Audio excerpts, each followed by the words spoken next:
Il y a une ambiance de feu au centre Claude Robillard. On est un vendredi soir.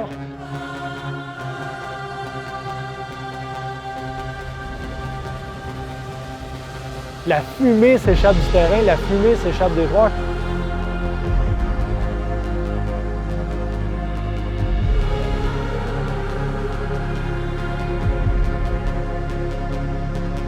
Chaque contact est d'une violence inouïe.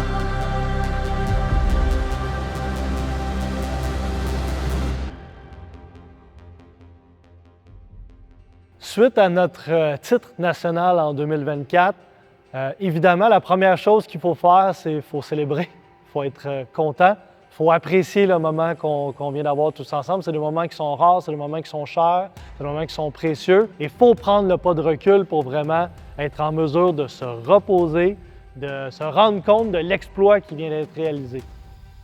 Un coup que cette période-là est passée, à ce moment-là, il faut être prêt à remettre nos bottes de travail et recommencer à aller chercher c'est quoi qui va nous permettre de réatteindre ce stage national-là qu'on a tant travaillé pour aller chercher. Il ne faut pas oublier que le championnat canadien 2025 est à Montréal et la signature de la prochaine saison pour l'ETS, c'est clairement que tout le monde veut nous voir tomber, tout le monde veut nous voir échouer. Après nous avoir supportés en 2024 comme équipe Cendrillon, maintenant qu'on est en haut, toutes les équipes se passent le mot et disent qui va faire tomber les Piranhas de l'ETS.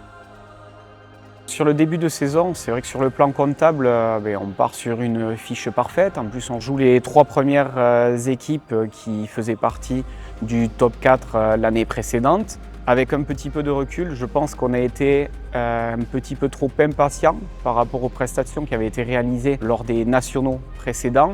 Et du coup, ça crée quand même une certaine frustration au sein du staff, au sein des joueurs leaders. On a un titre à RSEQ en 2025 au rugby qu'on va gagner contre les Carabins après une belle demi-finale emportée, un beau dernier match de la saison, les 2 fois contre Bishop. On a une structure qui est prête, qui est solide, mais on a de la misère à reconnaître qu'on vient d'être champion du Québec. C'est positif. Je trouve que cette année, nous ne sommes pas en mesure de prendre le recul et d'apprécier ce titre-là. Pourquoi? Parce qu'on dirait c'est un titre qui était à perdre pour nous, tout simplement. Et le fait de l'avoir gagné n'est pas signe de satisfaction, mais n'est simplement signe de dire « OK, on a fait une étape de plus en route vers le centre Claude Robillard pour le championnat canadien 2025 ». Partout, la seule question qu'on se fait se poser, c'est « allez-vous être prêts pour les nationaux ». L'organisation d'un championnat canadien a été aussi formatrice qu'anticipée. Pourquoi? Parce qu'on n'a jamais tenu à l'ETS de championnat canadien. C'est une première. Je crois que c'est normal que cette première-là se passe avec notre équipe de rugby masculine. Elle est de niveau à participer à ce tournoi-là. Le fait d'être tenant du titre, le fait de recevoir ici à Montréal, de voir un petit peu l'atmosphère qui se dégage autour dans la communauté rugby, ça rajoute une pression supplémentaire.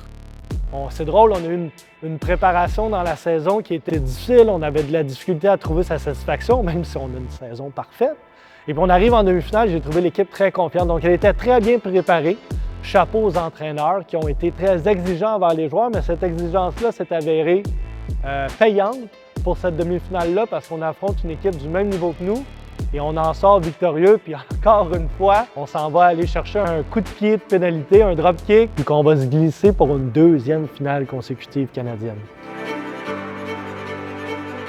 Pendant la finale, évidemment, le stress est élevé. J'en parle, j'ai encore l'émotion. Est-ce qu'il reste encore de la magie à l'ETS pour causer une autre remontée, pour causer une autre surprise, puis réussir à s'en sortir encore contre une équipe?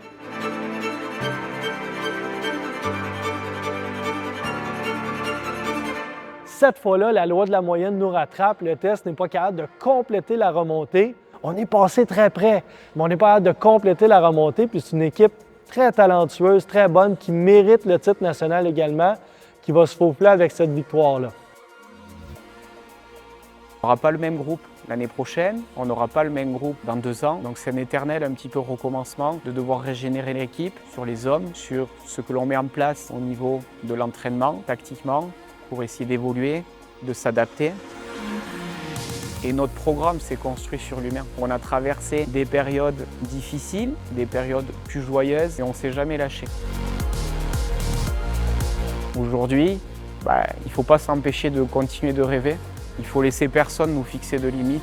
Et puis je pars du principe que si l'on continue de travailler, de garder la même dynamique humaine, studieuse, en étant résilient, les résultats suivront. Et en tout cas, il ne faut pas avoir peur d'un certain accident de parcours ou d'un certain échec. Ça fait partie du jeu, ça fait partie du sport. Aujourd'hui, on ne peut pas dire qu'on est prêt à passer au-delà d'un échec. Mais par contre, ce qui est sûr, c'est qu'on a toujours faim, qu'on a envie d'y revenir et qu'on a envie non seulement de se faire plaisir, mais également de faire partager autant de sensations à tous ceux qui nous entourent.